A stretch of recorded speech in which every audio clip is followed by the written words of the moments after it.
Nientitra tanteraka ny filoham-pirenena raha nitsidika ireo niarambona teny amin'ny hopitaly Agerampe filoha tamin'ny andron'ny omaly nanambara ary ny tenany fa tsy azo ekena ny tandrevaka tahaka izao eo anivon'ny fiara-pitatitra tsy maintsy misy ary efa nisy ny fepetra niraisiny ireo tompona andraikitra manoloana ny fisorohana ny loza tahaka izao.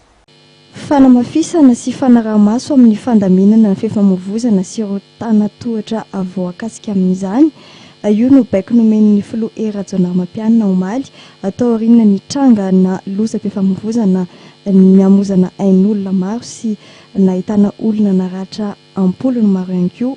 Ity antso ity moa dia niantefa tamin'ny ireo mpikambana eo anivon'ny gouvernemanta voakasika amin'izay tontolo ny fifamoivoizana izay.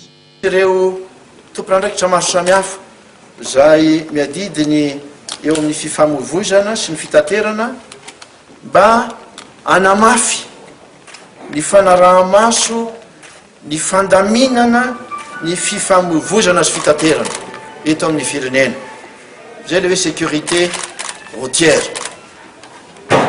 Faharoa, miantso azy ireo sy ny tompon'andraikitra rehetra ampiatra tsy misindra fo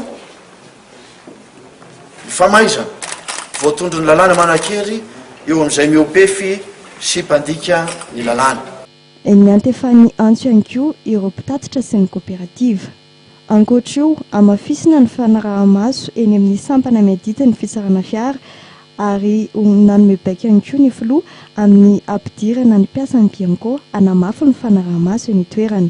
Eo amin'ny lafin'ny fanavaozana ny permis de conduire biométrique izay andalam-panatanterahana amin'izao dia nanamafy ny filoha fa ho amafisana ihany koa ny fanaraha-maso ialana amin'ny osika. Ametraka fitsipifezana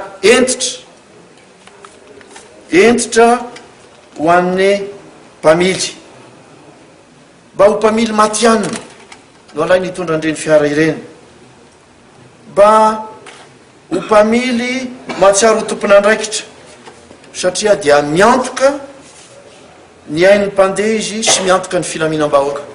Nampahery ireo fianakaviana ndompaoriana sy nanana havana naratra noho ny lozam-pifamoivoizana roa niseho omaly teny amin'ny Agerampe ny fitondram-panjakana ka nitarika ny delegasiona tamin'izany ny filoham-pirenena Rajaonarimampianina.